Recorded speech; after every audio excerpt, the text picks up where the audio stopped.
దూరాన్ని గజంలలో కూడా కొలుస్తారు. గజాన్ని 3 సమాన భాగాలుగా విభజించి ప్రతి భాగాన్ని అడుగు అని పిలిచేవారు. ప్రతి అడుగును 12 సమభాగాలుగా విభజించి ప్రతి భాగాన్ని ఒక అంగుళం అని పిలిచేవారు. అంగుళం పొడవును కూడా ఇంకా సమాన సూక్ష్మ భాగాలుగా విభజించారు. ఒక గజం ఈజ్ ఈక్వల్ టు 3 అడుగులు. ఒక అడుగు ఈజ్ ఈక్వల్ టు 12 అంగుళాలు. ఈ విధంగా అడుగులు, మూరలు ద్వారా కొలవడం సరికాదు. ఎందుకంటే అందరు మనుషులు ఒకే విధంగా ఉండరు. ఈ పద్ధతిని తొలగించడానికి ఫ్రాన్స్ దేశంలో ప్లాటినం, ఇరిడియం లోహాలను కలిపి చేసిన ఒక ప్రత్యేక లోహంతో చేసిన కడ్డీ పొడవును ప్రామాణికంగా తీసుకోవాలని అన్ని దేశాల వారు నిర్ణయించారు. మీటర్ స్కేలు అంతర్జాతీయంగా దూరాలు కొలవడానికి అంగీకరించబడిన పరికరం. ఈ లోహపు కడ్డీ పొడవునే మనం 1 మీటర్ అని పిలుస్తాం. ఈ మీటరును 100 సమాన భాగాలుగా విభజించారు. ప్రతి భాగాన్ని సెంటీమీటర్ అంటారు. సెంటీమీటర్ను 10 సమాన భాగాలుగా విభజించారు. ఒక్కొక్క భాగాన్ని మిల్లీమీటర్ అని అంటారు. ప్రస్తుతం ప్రపంచవ్యాప్తంగా ఆ లోహపు కడ్డీ పొడవునే ప్రామాణికంగా వాడుతున్నారు. నిజమైన ఈ లోహపు కడ్డీ ప్రస్తుతం ఫ్రాన్స్ దేశంలోని మ్యూజియంలో భద్రపరిచారు. పెద్ద దూరాలను కొలవడానికి మీటరు అనువైన ప్రమాణం కాదు. కావున కిలోమీటర్ను ఉపయోగిస్తారు. 1 kilometre is equal to 1000 metres. చదరపు సెంటీమీటర్ను సెంటీమీటర్ స్క్వేర్ వైశాల్యం కొలవడానికి ప్రమాణ కొలతగా తీసుకుంటాం. అలాగే సందర్భాన్ని బట్టి చదరపు మిల్లీమీటర్, చదరపు మీటర్, చదరపు అడుగులను ఉపయోగిస్తారు. ద్రవాల ఘనపరిమాణం మిల్లీలీటర్లలో, ఘనపదార్థాల ఘనపరిమాణం ఘనపు సెంటీమీటర్లలో కొలుస్తారు. 1 మిల్లీలీటర్ ఈజ్ ఈక్వల్ టు 1 ఘనపు సెంటీమీటర్. అక్రమాకార వస్తువుల ఘనపరిమాణాన్ని కొలపాత్ర ద్వారా కనుక్కుంటారు.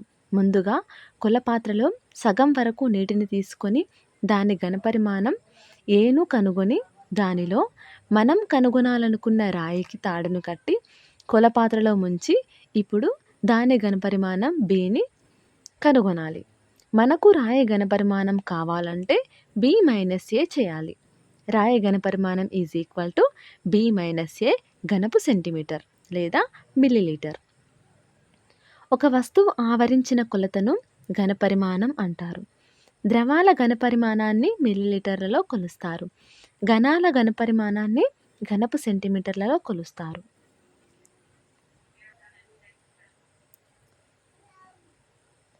మనకు ఈ లెసన్లో ఒక చిన్న ప్రాబ్లం ఇచ్చారు, చేద్దాం. రాము వాళ్ళ నాన్న ఒక తరగతి గది పొడవు 20 మీటర్లు, వెడల్పు 15 మీటర్లు అయినా ఆ గది వైశాల్యం ఎంత? మనకు గది వైశాల్యం కావాలంటే పొడవు ఇంటూ వెడల్పు చేయాలి. పొడవు 20 మీటర్లు, వెడల్పు 15 మీటర్లు. 20 ఇంటూ 15 300 చదరపు మీటర్లు. Next second problem. రాము వాళ్ళ నాన్న 60 అడుగుల పొడవు 50 అడుగుల వెడల్పు ఉన్న స్థలం కొన్నాడు. అందులో 40 అడుగుల పొడవు 40 అడుగుల వెడల్పు ఉన్న స్థలంలో ఇల్లు కట్టాడు. మిగిలిన స్థలంలో తోట పెంచాలనుకుంటాడు. అయినా తోట వైశాల్యం కనుగొనండి. మనము ఫస్ట్ మనకిచ్చింది 60 అడుగుల పొడవు 50 అడుగుల వెడల్పు. దీని వైశాల్యం ఫస్ట్ కనుక్కోవాలి. స్థలం వైశాల్యం పొడవు ఇంటూ వెడల్పు. పొడవు వెడల్పు 3000 అడుగులు. నెక్స్ట్ ఇంటి వైశాల్యం కనుక్కోవాలి. పొడవు వెడల్పు. ఇంటి వైశాల్యం 40 ఇంటూ 40 1600 అడుగులు.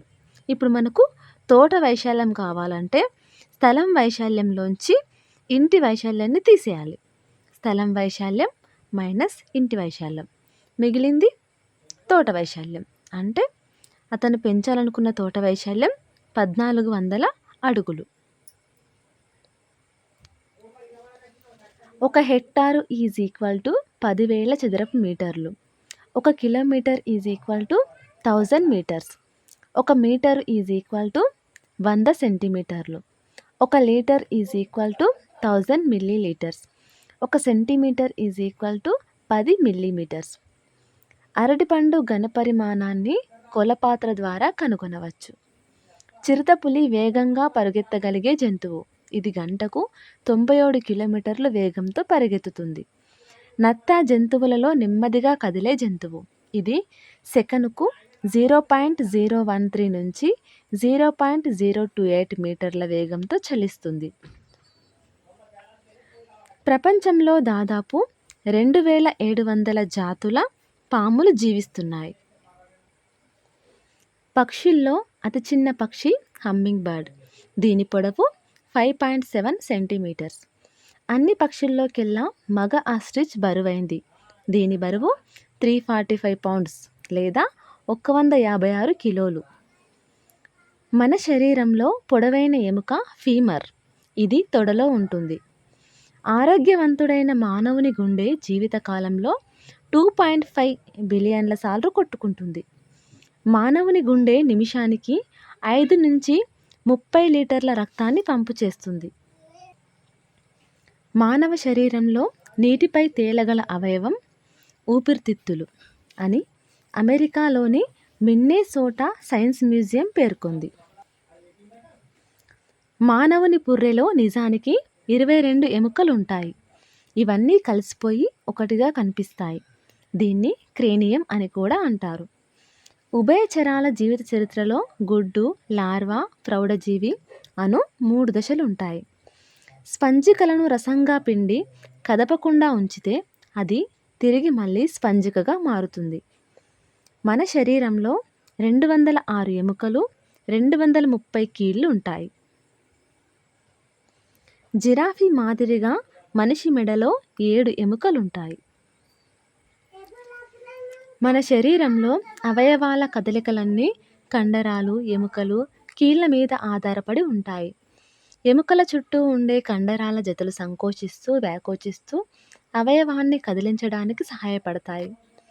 కండరాలకు గుండ్రంగా, తెల్లగా ఉండే దారాలాంటి తంతువులు ఉంటాయి. వీటిని టెండాన్ అంటారు. వీటి చివరలు ఎముకకు అతికి ఉంటాయి. మన దేహంలో వివిధ శరీర భాగాలలో ఉన్న రకరకాల ఎముకలన్నీ కలిసి ఒక విధమైన నిర్మాణాన్ని ఏర్పరుస్తాయి. దీన్నే అస్థిపంజరం అంటారు. 2 ఎముకలను కలపడానికి ప్రత్యేకమైన కండర తంతువులు ఉంటాయి. వీటిని లిగమెంట్లు అంటారు. భుజం నుంచి మెడ వరకు 2 ఎముకలుంటాయి. పైకి కనిపించే ఎముకను జత్రుక అంటారు. వెనుక వైపు ఉండే ఎముకను రెక్క ఎముక అంటారు. ఈ రెండింటినీ కలిపి భుజాస్థులు అంటారు. ఎముకలు ఛాతీ మధ్య నుండి వీపు వరకు ఉంటాయి. వీటినే పక్కటెముకలు అంటారు. పక్కటెముకలు వంగి ఉండి వెన్నెముకను ఛాతీ ఎముకతో కలుపుతూ ఉరపంజరాన్ని ఏర్పరుస్తాయి. ఇది ఉరో భాగంలో ఉన్న ముఖ్య అవయవాలను రక్షిస్తుంది. ఊపిరితిత్తులు, గుండె వీటిని రక్షిస్తాయి. వీపు మధ్య భాగంలో పొడవైన ఎముకల నిర్మాణం ఉంటుంది. దీన్నే వెన్నెముక అంటారు. ఇది చిన్న ఎముకలతో ఏర్పడి ఉంటుంది. వీటినే వెన్నెపూసలు అంటారు. వెన్నుపాము వెన్నుపూసల మధ్య నుండి ప్రయాణం చేస్తుంది.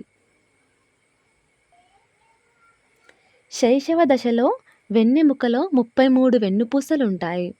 ఆ తరువాత చివరి 9 వెన్నుపూసలు కలిసిపోయి ఒకటిగా ఏర్పడతాయి. నడుము కింది భాగంలో 2 వైపులా ఉండే ఒక విధమైన ఎముక నిర్మాణాన్ని ఉరోమేకల లేదా తుంటి ఎముక లేదా కటివలయం అంటారు. ఇది పొట్ట కింది భాగాన్ని ఆవరించి ఉంటుంది. కూర్చోవడానికి ఉపయోగపడుతుంది. అనేక ఎముకలు కలిసి ఏర్పడిన నిర్మాణమే పుర్రె. ఇది మెదడును కప్పి రక్షిస్తుంది. పుర్రెలోని ఎముకల మధ్య కీళ్ళు కలిసిపోయి కదలని కీళ్ళుగా ఏర్పడతాయి. చెవి, ముక్కులోని కొన్ని భాగాలు మృదువుగా, మరికొన్ని గట్టిగా ఉంటాయి. కానీ ఈ భాగాలు మృదులాస్థితో ఏర్పడతాయి. మృదులాస్థి కూడా ఎముకే, కానీ ఇది మెత్తగా ఉండి అటు ఇటు వంగుతుంది. పక్కటెముకలకు స్టెర్నంకు మధ్య, వెన్నెముకలో వెన్నుపూసల మధ్య కూడా ఇలాంటి మృదులాస్థి ఉంటుంది. మృదువైన స్థితిస్థాపక లక్షణం గల మృదులాస్థి వెన్నెముక యొక్క వెన్నుపూసల మధ్య ఉంటుంది. వెన్నెముక అన్ని దిశలలో కదలడానికి ఈ మృదులాస్థి ఉపయోగపడుతుంది. ఎముకలు కదలడానికి వీలుగా వాటి మధ్య కీళ్ళుంటాయి. ఈ కీళ్ళు ఉండడం వల్లనే మనం శరీర అవయవాలను కదిలిస్తున్నాం. మన శరీరంలో ఉండే వివిధ రకాల కీళ్ళు శరీర కదలికలకు, వివిధ పనులు నిర్వహించడానికి ఉపయోగపడతాయి. గుండ్రంగా ఉండే బంతి వంటి ఎముక, గిన్నె వంటి ఎముకలో అమరి ఉండే కీలును బంతి గిన్నె కీలు అంటారు. ఈ కీలులో ఎముక అన్ని వైపులా సులభంగా తిరుగుతుంది. వెనుకకు ముందుకు మాత్రమే కదిలే కీలు మడతబందు కీలు. మోచేతి దగ్గర, మోకాలు దగ్గర, భుజం దగ్గర, చేతి వేళ్ల దగ్గర, కాలి వేళ్ల దగ్గర మడతబందు కీలు ఉంటుంది. బందు అంటే హింగ్స్. మెడలోని కీలు మడతబందు కీలు బంతిగిన్నె కీలుకు భిన్నంగా ఉంటుంది. మెడలోని కీలు మడతబందు కీలుకు, బంతిగిన్నె కీలుకు భిన్నంగా ఉంటుంది. ఈ కీలు తలను పైకి, కిందికి, పక్కలకు కదల్చడానికి ఉపయోగపడుతుంది. మెడలోని కీలును బొంగరపు కీలు అంటారు. పుర్రె ఎముకల మధ్య ఉన్న కీళ్ళు కదలవు కాబట్టి వీటిని కదలని కీళ్ళు అంటారు. పుర్రెలో ఎముకలన్నీ కలిసి ఒకే ఎముకగా ఏర్పడతాయి. మీ నోరు తెరిచినప్పుడు కింది దవడ మాత్రమే కదులుతుంది. పై దవడకు, తలకు మధ్య ఉన్న కీళ్ళు కదలని కీళ్ళు. అందుకే మనం పై దవడను కదిలించలేము. చేప శరీరం పడవ ఆకారంలో ఉండి నీటిలో ఈదడానికి సులభంగా ఉంటుంది. చేప అస్థిపంజరం బలమైన కండరాలతో కప్పి ఉంటుంది. చేప ఈదేటప్పుడు శరీరంలోని ముందు భాగంలోని కండరం ఒకవైపు కదిలితే తోక దానికి వ్యతిరేక దిశలో కదులుతుంది. దీనివల్ల ఏర్పడే కుదుపు చేప శరీరాన్ని ముందుకు తోస్తుంది. ఈ విధమైన క్రమబద్ధమైన కుదుపుతో శరీరాన్ని ముందుకు తోస్తూ ఈదుతుంది. చేప తోక కూడా చలనంలో సహాయపడుతుంది. పక్షులు గాలిలో ఎగరడంతో పాటు నేల మీద నడుస్తాయి. పక్షి శరీరం గాలిలో ఎగరడానికి వీలుగా పక్షి ఎముకలు తేలికగా, బోలుగా ఉంటాయి. వెనుక జత కాళ్ళ ఎముకలు నడవడానికి, చీల్చడానికి వీలుగా మార్పు చెంది ఉంటాయి. ముందు జత కాళ్ళు గాలితో నిండిన ఎముకలు కలిగి రెక్కలుగా మారి పైకి, కిందికి ఊపుతూ ఎగరడానికి ఉపయోగపడతాయి. పాములో పొడవైన వెన్నెముక, చాలా కండరాలుంటాయి. పాము చలించేటప్పుడు దాని శరీరం అనేక వంపులు తిరుగుతూ ప్రయాణం చేస్తుంది. ప్రతి వంపు భూమిపై ఒత్తిడిని కలిగించి శరీరాన్ని ముందుకు తోస్తుంది. ఈ విధంగా పాము వేగంగా చలిస్తుంది. నత్త నడవడం మొదలు పెట్టగానే చలనాన్ని మనం గమనించవచ్చు. ఒక మందమైన నిర్మాణం నత్తగుల్ల నుంచి బయటకు వస్తుంది. నత్తగుల్ల లేదా కర్పరం అంటారు. దీన్ని పాదం అంటారు. ఇది దృఢమైన కండరంతో నిర్మితమై ఉంటుంది. పాదం అలలాగా కదలడం వల్ల నత్త మెల్లగా చలిస్తుంది. మన వెన్నెముక స్ప్రింగ్ లాగా పనిచేస్తుంది.